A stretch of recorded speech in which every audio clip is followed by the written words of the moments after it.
저는 남편의 장례식이 끝난 그날 밤 73세 시어머니를 완전히 파멸시키기로 결심했습니다.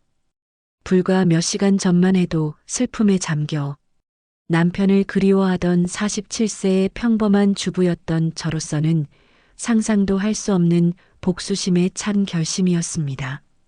대체 무엇이 저를 이토록 잔혹하게 만들었을까요? 그날 오후 남편의 관이 땅에 묻히는 순간까지도 저는 그저 평범한 과부였습니다.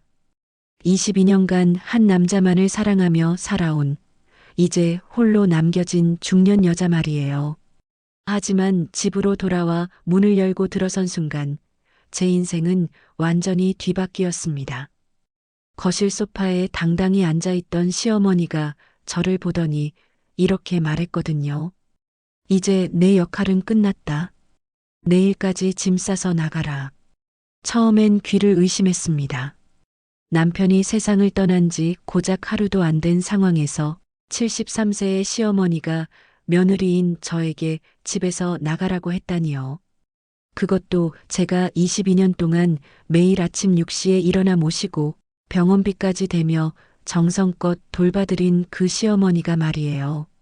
어머니, 무슨 말씀이세요? 제가 떨리는 목소리로 묻자 시어머니는 비웃듯 웃으며 대답했습니다. 이 집은 원래 내 아들 것이고 아들이 죽었으니 이제 내가 다시 주인이다. 내가 여기 있을 이유가 뭐가 있나? 그 순간 마치 머리에 벼락이 떨어진 것 같았습니다. 22년간 한 번도 의심하지 않았던 것들이 갑자기 무너져 내렸거든요. 어머니, 저도 이 집에서 22년을 살았는데 22년을 살았다고? 그래서 뭐? 내가 한 푼이라도 보탰나? 내 아들이 혼자 다 벌어온 돈으로 산 집인데? 시어머니의 목소리는 점점 차갑고 날카로워졌습니다. 마치 오랫동안 참아왔던 것들을 이제야 쏟아내는 것처럼 보였어요. 어머니, 그래도 저는 아들의 아내였잖아요. 법적으로? 하? 시어머니가 갑자기 큰 소리로 웃기 시작했습니다. 그 웃음소리가 이상하게 소름 끼쳤어요. 너는 정말 아무것도 모르는구나. 우리 아들이 얼마나 착한 줄 모르고.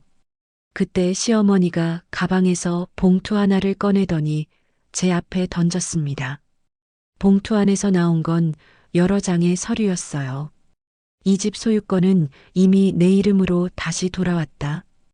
우리 아들이 병원에 있을 때 미리 처리해뒀어. 그 말을 듣는 순간 온몸이 얼어붙었습니다. 남편이 3개월간 병원에 입원해 있을 때 저는 매일 병실을 지키며 간병했는데 그 사이에 집 명의를 바꿨다는 말이었거든요. 그런데 어떻게 남편이 의식을 잃었는데 의식이 있을 때 했지. 너는 병원 화장실 가고 없을 때 말이야. 시어머니의 말에 더 이상 할 말이 없었습니다. 남편이 마지막까지도 저를 믿지 못했다는 뜻이었으니까요. 그리고 예금 통장도 이미 다 정리했다. 장례비 빼고는 모두 내가 가져갔지. 예, 예금요? 우리 아들 명의로 된 건 당연히 내 거 아니야? 며느리가 가질 이유가 있나? 그 순간 정말로 눈앞이 캄캄해졌습니다. 집도 없고 돈도 없고 갈 곳도 없다는 말이었거든요. 47세의 나이에 맨손으로 세상에 내던져진다는 뜻이었어요. 하지만 더 큰 충격은 따로 있었습니다. 시어머니가 마지막으로 한 말 때문이었죠. 사실 우리 아들도 이 상황을 원했어. 너한테는 미안하지만 죽기 전에 나한테 부탁했거든. 자기가 죽으면 나를 잘 부탁한다고. 너보다는 친어머니인 나를 더 걱정한 거야. 그 말을 듣는 순간 22년간 쌓아온 모든 믿음이 한순간에 무너졌습니다. 남편이 정말로 저보다 시어머니를 택했다는 뜻이었으니까요. 내일 오전까지 나가라. 더 이상 여기 있으면 경찰을 부를 거다. 시어머니는 그 말을 남기고 방으로 들어가 버렸습니다. 저는 거실에 혼자 남겨진 채 멍하니 서 있을 수밖에 없었어요. 그날 밤 저는 한잠도 자지 못했습니다. 22년간 살아온 집 안 곳곳을 돌아보며 남편과 함께했던 추억들을 되짚어 봤어요. 신혼 때 함께 고른 커튼, 아이가 없어서 대신 키웠던 강아지 뽀삐의 사진, 남편이 생일 때마다 사준 꽃병들. 모든 것들이 이제는 남의 것이 되어버렸다는 게 믿어지지 않았습니다. 아니, 애초에 제 것이었던 게 하나도 없었던 걸까요? 새벽 5시쯤 되어서야 저는 깨달았습니다. 이대로 당하고만 있을 수는 없다는 걸요. 47세의 나이면 아직 인생을 다시 시작할 수 있는 나이잖아요. 우선 저는 몰래 옷장 깊숙한 곳에 숨겨두었던 통장 하나를 꺼냈습니다. 남편 몰래 용돈을 조금씩 모아둔 제 개인 통장이었어요. 금액은 그리 크지 않았지만 당분간 버틸 수는 있을 정도였죠. 그리고 무엇보다 중요한 건 저에게는 22년간 이 동네에서 쌓아온 인맥이 있다는 것이었습니다. 시어머니는 나이가 많아서 집 밖으로 거의 나오지 않지만 저는 다르거든요. 동네 부녀회 활동도 하고 시장에서 장사하시는 분들과도 친하고 무엇보다 이 근처에 사는 이웃들의 사정을 누구보다 잘 알고 있었어요. 아침이 되자 저는 차분히 짐을 쌌습니다. 많이 가져갈 수도 없었고 가져가고 싶지도 않았어요. 이 집의 모든 것들이 이제는 저에게 배신의 상징처럼 느껴졌거든요. 짐을 다 싸고 나서 저는 시어머니 방 앞으로 갔습니다. 그리고 조용히 말했죠. 어머니, 말씀대로 나가겠습니다. 하지만 한 가지만 기억해 주세요. 22년은 결코 짧은 시간이 아니라는 걸요. 집을 나오면서 저는 우선 가장 가까운 곳부터 찾아갔습니다. 바로 옆집에 사는 김씨 할머니 댁이었어요. 김씨 할머니는 저보다 10살 많지만 혼자 사시면서도 정정하신 분이었죠. 아이고, 영희야. 무슨 일이야? 이렇게 이른 시간에 짐까지 들고. 김씨 할머니가 깜짝 놀라며 저를 맞아주었습니다. 저는 솔직하게 상황을 설명했어요. 남편이 돌아가신 것, 시어머니가 저를 내쫓은 것, 갈 곳이 없다는 것까지요. 어머, 그 할멈이 그런 짓을? 아무리 그래도 22년을 함께 산 며느리를. 김씨 할머니의 반응은 제가 예상했던 그대로였습니다. 이 동네 사람들은 모두 저와 시어머니의 관계를 지켜봐 왔거든요. 제가 얼마나 정성스럽게 시어머니를 모셨는지도 다 알고 계시고요. 당분간 우리 집에 있어. 방 하나 비어 있으니까 걱정 마. 김씨 할머니의 제안에 저는 정말 고마웠습니다. 하지만 저는 그저 의지할 생각만 있던 게 아니었어요. 시어머니가 저를 우습게 본 것에 대한 응수를 준비하고 있었거든요. 그날 오후 저는 동네를 한 바퀴 돌며 몇몇 분들과 이야기를 나눴습니다. 평소처럼 자연스럽게 대화하는 척하면서 시어머니에 대한 이야기를 살짝살짝 꺼냈어요. 요즘 어머니가 많이 약해지신 것 같아서 걱정이에요. 혼자 계시게 되니까 더 그러실 거야. 그런데 영희야, 너는 어디서 살 거야? 아직 정하지 못했어요. 갑작스러운 일이라서. 이런 식으로 대화하다 보면 자연스럽게 시어머니가 저를 내쫓았다는 사실이 알려지게 되어 있었죠. 그리고 이 동네 사람들의 성격상 그런 이야기는 금세 퍼져나갈 거라는 걸 저는 잘 알고 있었습니다. 이틀이 지나자 예상했던 일이 일어났습니다. 동네 이장님이 직접 저를 찾아오신 거예요. 영희 씨, 들으니까 힘든 일을 당했다면서요? 별 말씀을요, 이장님. 그냥 어쩔 수 없는 상황이었어요. 아무래도 이웃으로서 그냥 넘어갈 수 없겠어요. 한번 가서 이야기해 봐야겠어.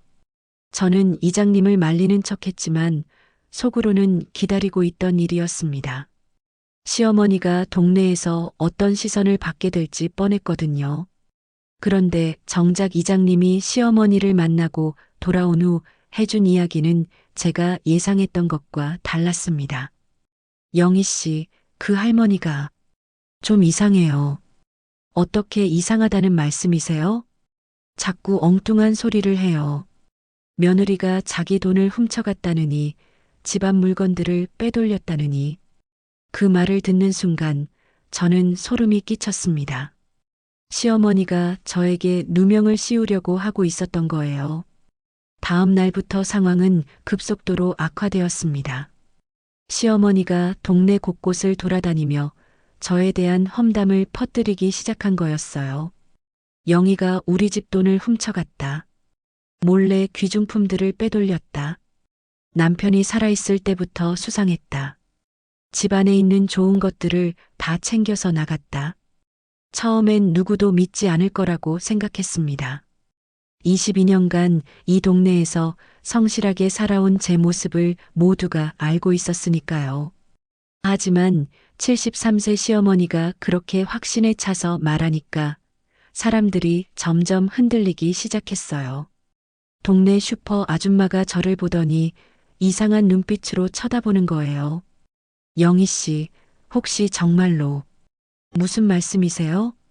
아니에요, 그냥.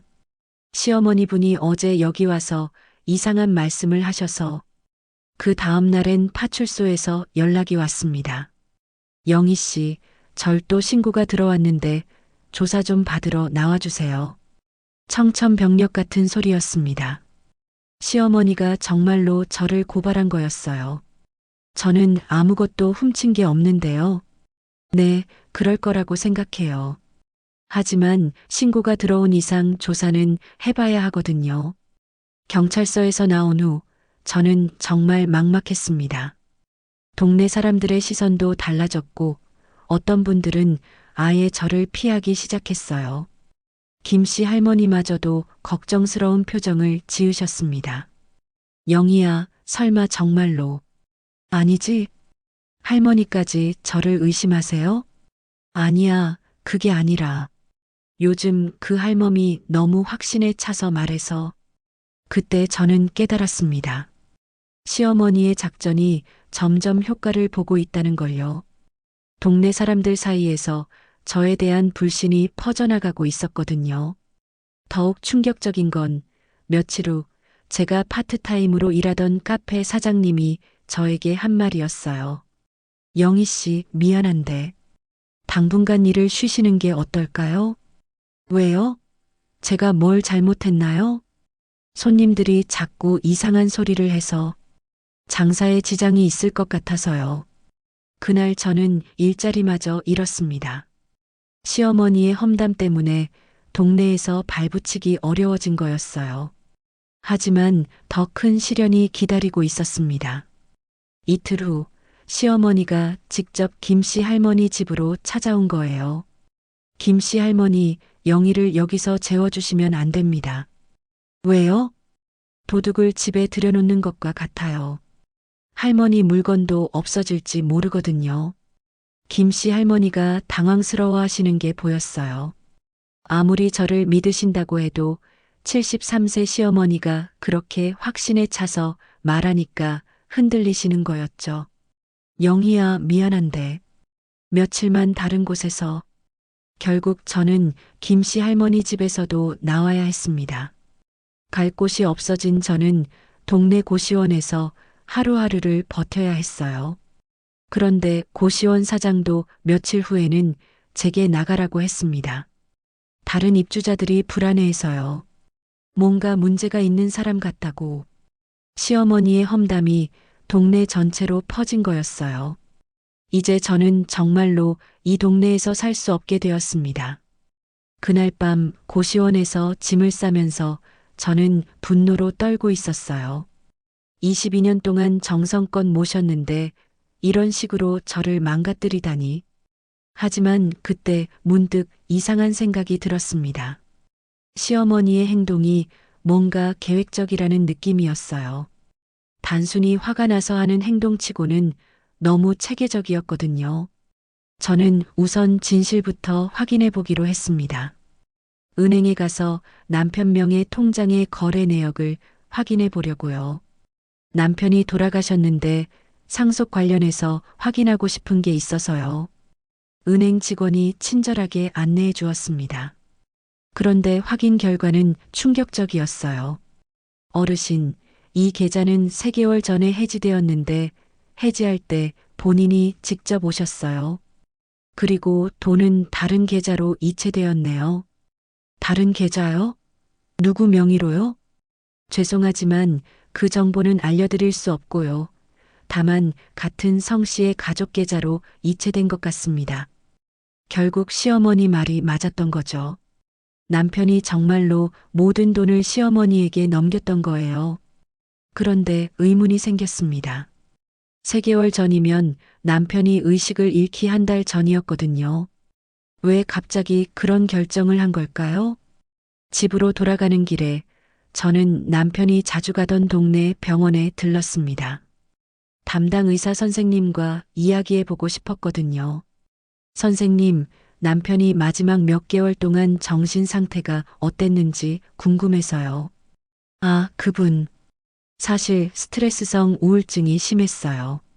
기억력도 많이 떨어지고 판단력도 흐려지고 있었죠. 부인께서는 모르셨나요? 그 말을 듣는 순간 모든 퍼즐이 맞춰지는 기분이었습니다.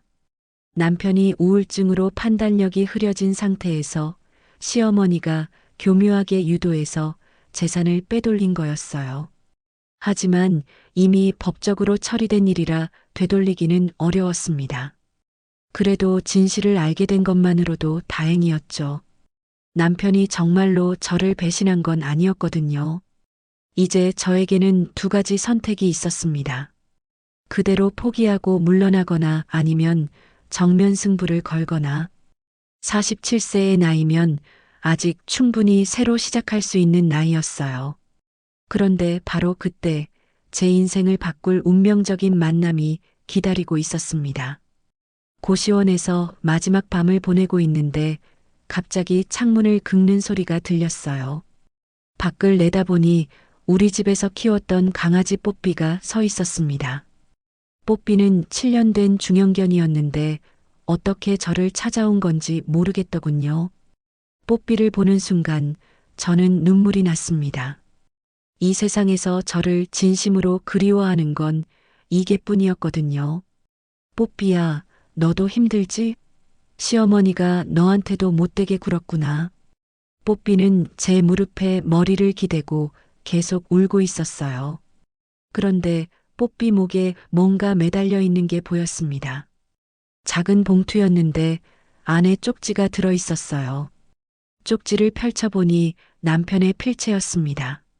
사랑하는 아내에게 혹시 내가 이상한 결정을 하더라도 그건 진심이 아니라는 걸 알아줘. 뽀삐 목걸이 안쪽을 봐. 뽀삐의 목걸이를 뒤집어 보니 작은 열쇠가 숨겨져 있었어요. 그 열쇠로 무엇을 열어야 할까요? 갑자기 생각이 났습니다. 남편이 서재에 비밀 서랍을 만들어 두었던 게 말이에요. 하지만 지금 집에 들어갈 수는 없었어요. 시어머니가 있으니까요. 그래서 저는 며칠을 더 기다렸습니다. 시어머니가 매주 화요일마다 병원에 가신다는 걸 알고 있었거든요. 화요일 오후 시어머니가 병원에 가신 틈을 타서 저는 조용히 집으로 들어갔습니다. 뽀삐와 함께요. 다행히 문단속을 허술하게 해두셔서 쉽게 들어갈 수 있었어요. 서재로 가서 남편의 책상을 살펴봤습니다. 겉으로는 평범해 보였지만 서랍 하나가 조금 이상했어요. 열쇠를 넣어보니 딱 맞았습니다. 서랍 안에서 나온 건 정말 놀라운 것들이었어요. 우선 남편이 직접 쓴 유언장이 있었습니다. 법적 효력이 있는 공증받은 유언장이었어요. 내가 죽으면 모든 재산은 아내 영희에게 상속한다. 어머니께는 생활비를 정기적으로 들이되 집과 예금의 소유권은 아내에게 있다. 그리고 그 옆에는 남편이 쓴 편지가 있었습니다. 사랑하는 아내에게 나는 요즘 자꾸 우울해진다. 어머니가 자꾸 이상한 말을 해서 혼란스럽다. 하지만 한 가지는 확실하다. 나는 당신을 사랑한다. 22년 동안 고마웠다. 혹시 내가 이상한 결정을 하더라도 이 유언장이 내 진심이라는 걸 알아달라. 마지막에는 이런 내용도 있었어요. 어머니가 외국에 있는 친척에게 재산을 주라고 계속 말씀하신다. 하지만 나는 당신과 함께 이룬 것들을 당신이 가져야 한다고 생각한다. 만약 어머니가 이상한 짓을 하시면 이 유언장을 가지고 변호사를 찾아가라. 서랍 안에는 또 다른 서류들도 있었습니다. 집 매매 계약서 원본, 은행 거래 내역, 그리고 시어머니가 저에게 보여준 서류들이 모두 가짜였다는 증거들이었어요. 남편이 병원에서 집 명의를 바꿨다는 것도, 예금을 모두 인출했다는 것도 모두 거짓말이었습니다. 시어머니가 조작한 가짜 서류였던 거예요. 그 순간 저는 완전히 뒤집어졌습니다. 지난 몇 주간 겪었던 모든 고통이 사실은 시어머니의 거대한 거짓말이었던 거거든요.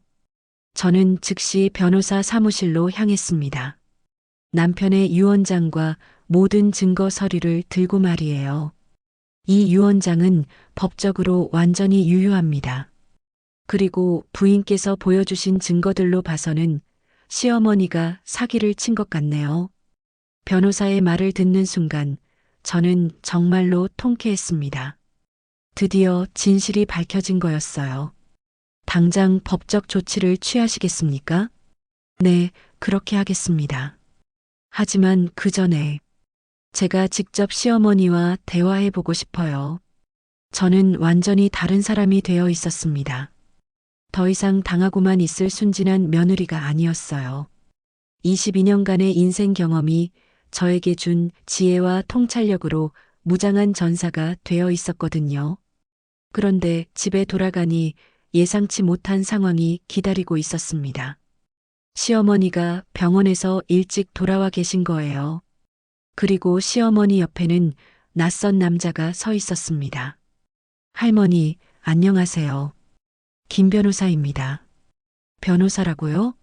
시어머니도 변호사를 부른 거였어요.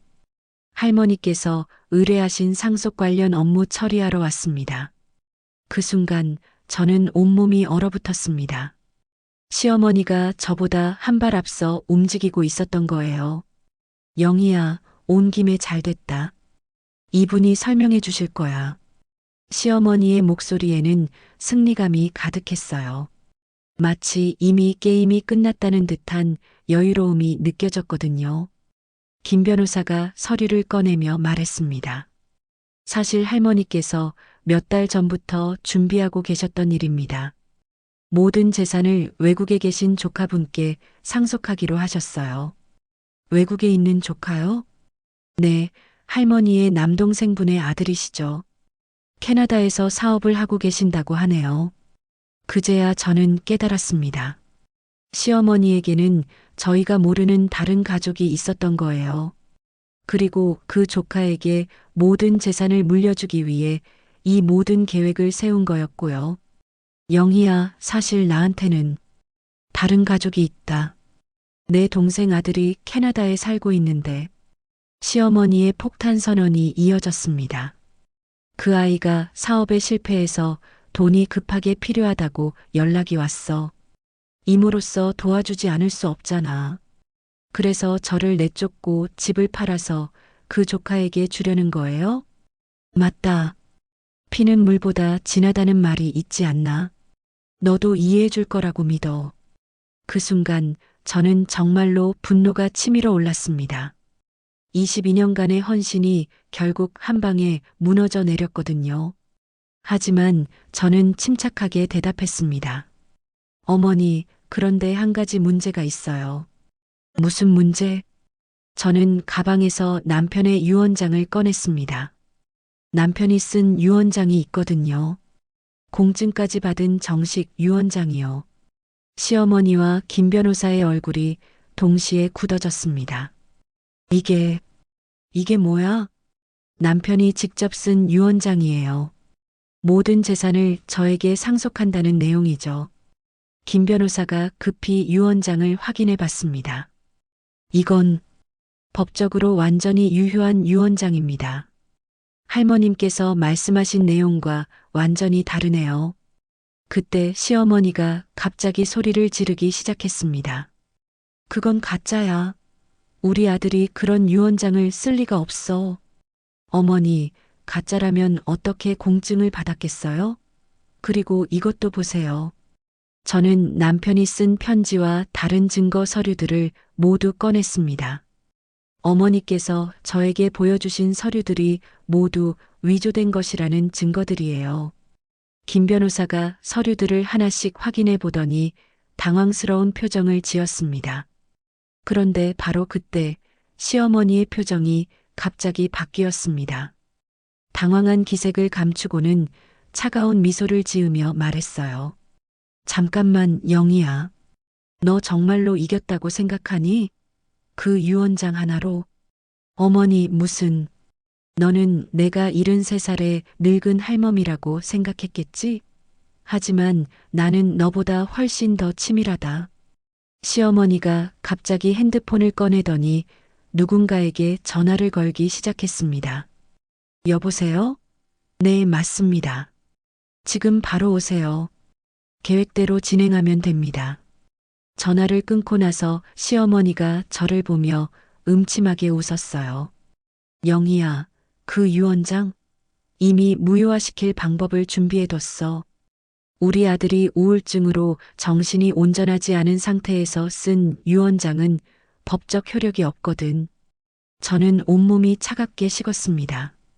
시어머니가 저보다 한 수 위였던 거예요. 그때 현관문이 열리면서 정장을 입은 젊은 남자가 들어왔습니다. 이모 왔습니다. 남자가 저를 보더니 차갑게 말했습니다. 안녕하세요. 오랫동안 이모를 돌봐주셨다고 들었어요.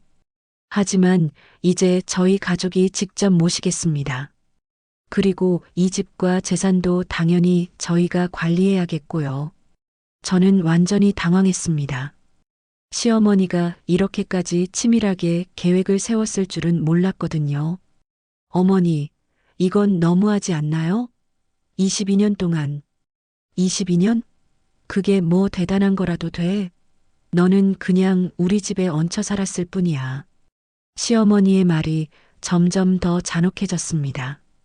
그리고 솔직히 말하면 나는 처음부터 너를 좋아하지 않았어. 우리 아들한테는 더 좋은 사람이 있었는데 너 때문에 망쳤거든. 어머니, 이제 와서 울상 짓지 마. 너도 22년 동안 공짜로 살았으니까 본전은 뽑았잖아. 그때 조카라는 남자가 서류 뭉치를 꺼내며 말했습니다. 이모께서 이미 모든 절차를 마치셨어요. 집도 예금도 모두 제 명의로 이전됐고요. 그럴 리가 없어요. 남편의 유언장이 있는데. 아, 그 유언장 말씀이세요? 이미 법원에 무효 신청을 넣었어요. 우울증 환자가 쓴 유언장은 법적 효력이 없거든요. 저는 정말로 절망적이었습니다. 모든 것이 시어머니의 계획대로 돌아가고 있었거든요. 그럼 저는 어떻게 하라는 거예요? 그건 당신이 알아서 하세요. 내일까지 나가시면 됩니다. 시어머니가 마지막으로 한 말이 가장 충격적이었어요. 아, 그리고 영희야. 사실 우리 아들이 죽기 전에 마지막으로 한 말이 뭔지 알아? 무슨 말을? 엄마 영희보다는 엄마가 더 소중해요. 재산은 엄마에게 맡길게요. 라고 했어. 직접 들었거든. 그 순간 저는 정말로 무너져 내렸습니다. 남편이 정말로 저를 버린 거였구나 싶었어요. 하지만 바로 그때 뽀삐가 갑자기 크게 짖기 시작했습니다. 그리고는 시어머니 쪽으로 달려가더니 그녀의 가방을 물고 마구 흔들기 시작했어요. 야, 이게가 뭐 하는 거야? 가방이 바닥에 떨어지면서 안에 있던 것들이 쏟아져 나왔는데 그 중에 녹음기 하나가 굴러나왔습니다. 저는 재빨리 녹음기를 집어들고 재생 버튼을 눌렀어요. 그러자 남편의 목소리가 들려왔습니다. 어머니, 며느리한테 왜 그러세요? 저는 영희 없이는 살 수 없어요. 그런 소리 하지 마. 재산을 나에게 상속한다고 해. 어머니, 제발 영희를 괴롭히지 마세요. 제가 죽어도 영희가 이 집에서 평안하게 살 수 있게 해주세요. 녹음 내용을 들으면서 저는 모든 진실을 깨달았습니다. 시어머니가 남편의 말을 조작해서 저에게 전한 거였어요. 어머니, 이게 뭐예요? 남편이 마지막에 저보다 어머니가 더 소중하다고 했다면서요? 시어머니의 얼굴이 새하얘졌습니다. 그건 녹음기에는 완전히 다른 내용이 들어있는데요. 그때 조카라는 남자가 급히 말했습니다. 이모, 이거 좀 이상한데요. 우리 계획에 없던 일이. 바로 그 순간 저는 모든 것을 깨달았습니다. 이 남자도 가짜였던 거예요. 진짜 조카가 아니라 시어머니와 짜고 친 사기꾼이었던 거죠. 당신들 모두 사기꾼이군요. 제가 차분하게 말하자 둘 다 당황하는 기색이 역력했어요. 뭔 소리야? 어머니, 제가 바보로 보이세요? 22년 동안 이 집에서 살면서 시어머니께 조카가 있다는 얘기 한 번도 들어본 적이 없어요. 그런데 갑자기 나타나서 이모라고 부르는 게 이상하지 않나요? 저는 핸드폰을 꺼내서 112에 신고했습니다. 여보세요? 사기 사건 신고하려고요. 네, 지금 현장에 사기꾼들이 있어요. 그러자 그 남자가 급히 도망가려고 했는데 저는 이미 문을 잠가놨었어요. 어디 가세요? 경찰이 올 때까지 기다리셔야죠. 시어머니가 벌벌 떨기 시작했습니다. 영희야, 제발. 나 좀 봐줘. 어머니, 22년 동안 저를 속이고 괴롭혔는데 이제 와서 봐달라고요? 경찰이 도착해서 그 가짜 조카를 연행해 갔습니다. 알고 보니 전문적으로 노인들을 상대로 사기를 치는 조직이었어요. 시어머니는 경찰서에서 조사를 받은 후 집으로 돌아왔는데 완전히 기가 죽어 있었어요. 영희야, 정말 미안하다. 내가 너무 큰 실수를 했어. 어머니, 이제 모든 게 밝혀졌으니까 정리하죠. 저는 시어머니를 거실에 앉히고 차분히 말했습니다. 어머니, 이 집과 재산은 모두 남편의 유언장대로 제가 상속받겠어요. 그리고 어머니는 요양원에 가시는 게 좋겠어요. 그럼 나는 걱정 마세요. 요양원비는 제가 대드릴게요. 하지만 더 이상 함께 살지는 않을 거예요. 그날 저녁 동네 사람들이 모두 모였습니다. 저는 그동안 숨겨졌던 모든 진실을 공개했어요. 시어머니가 어떻게 저를 속였는지, 가짜 조카와 어떤 계획을 세웠는지 모든 걸 말했죠.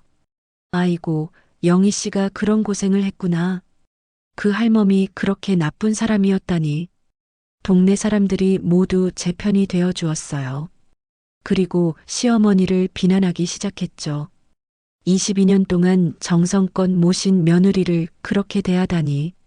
정말 양심이 없는 사람이야. 시어머니는 동네 사람들의 비난을 견디지 못하고 결국 요양원으로 가셨어요. 그날 이후로 모든 것이 정리되었습니다. 집과 예금은 모두 제 소유가 되었고 시어머니는 요양원에서 조용히 지내셨어요. 물론 비용은 제가 대드렸죠. 시어머니가 요양원으로 가시기 전날 마지막으로 우리 집에 오셨어요. 영희야, 마지막으로 한 가지만 부탁이 있다. 무슨 부탁이세요? 뽀삐를 잘 부탁한다. 시어머니도 뽀삐를 사랑하고 계셨던 거예요. 저는 고개를 끄덕였습니다. 네, 제가 잘 돌볼게요.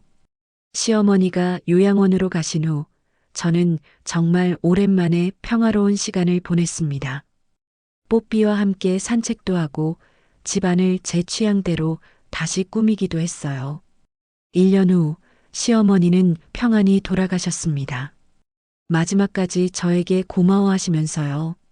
장례식은 조촐하게 치렀지만 동네 사람들이 모두 와서 배웅해 드렸어요. 지금 저는 49세가 되었습니다.